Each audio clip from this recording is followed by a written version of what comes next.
She stood in my doorway like a decision I hadn't finished making. The office lights were dim, end-of-day quiet, glass walls reflecting a version of myself I barely recognized anymore. She didn't smile. She didn't need to. The dress did the talking. Black, precise, surgical.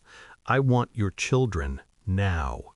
The words landed cleanly. No tremor, no apology. My pulse didn't change. That was the first thing I noticed. Not anger, not shock, just a slow, familiar tightening behind my eyes, the place where old calculations lived. 2 years ago, I had deleted her number and thrown away the future she kept postponing. 10 years of not yet. 10 years of watching time drain out of rooms we shared. I looked at her hands. No ring, new manicure, French tips, the kind she wore when she wanted control. "You came all this way for that?" I asked. She tilted her head. Same habit, same practiced vulnerability. I wouldn't ask if it wasn't important. That was when I knew, not what she wanted, but why now. She sat without being invited, crossed her legs like this was still her territory. "I didn't realize urgency was your thing," I said. She exhaled, slow, heavy, designed to sound honest. "Things change. They always do, just not without reason." For 10 years, she told me timing was wrong, promotions pending, stress levels high, the world unstable, her body not ready, her mind unsure. I believed her because believing was easier than asking the wrong questions. Until the last year, the quiet refusals, the way she stopped meeting my eyes when children came up, the way she flinched at baby showers but smiled too hard. And then she left, or rather, I did, because waiting had turned into erasure. Now she was back. "I'm ready," she said. "I finally know what I want." I watched her carefully. The confidence felt rehearsed, like a pitch practiced in the mirror. "You didn't come to apologize," I said. She shook her head. "That wouldn't change anything." No, I agreed, it wouldn't. Her phone buzzed. She ignored it. That's when the picture sharpened. Readiness doesn't arrive empty-handed. I didn't ask questions. I listened. That night I reopened files I'd buried years ago, medical paperwork she once insisted I never read because it stressed her out. I requested copies, quietly, legally. I checked timelines, messages, social media she thought I'd forgotten how to access, old accounts, shared cloud folders.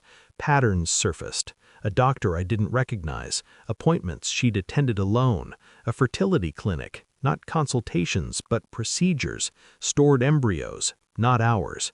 I kept smiling at work, kept routines intact, ordered the same coffee, said the same hellos. Inside, something cold was assembling. I hired a private investigator, not because I suspected infidelity, but because I suspected strategy. He confirmed it in a week. She'd been with someone else for over a year, briefly, deliberately, someone with a clean medical history, someone she chose for compatibility, not love. She had tried to get pregnant then. It hadn't worked, and now she needed a fallback. Me. She came again. This time I invited her in. I placed the folder on the desk between us. No labels, just wait. "What's this?" she asked. "Your timeline," I said. She opened it. Page by page, the color drained from her face. Test results, clinic receipts, photos. Her breath broke once. "You went through my private life?" she whispered. "You made it a project," I replied. Silence filled the room like a held breath.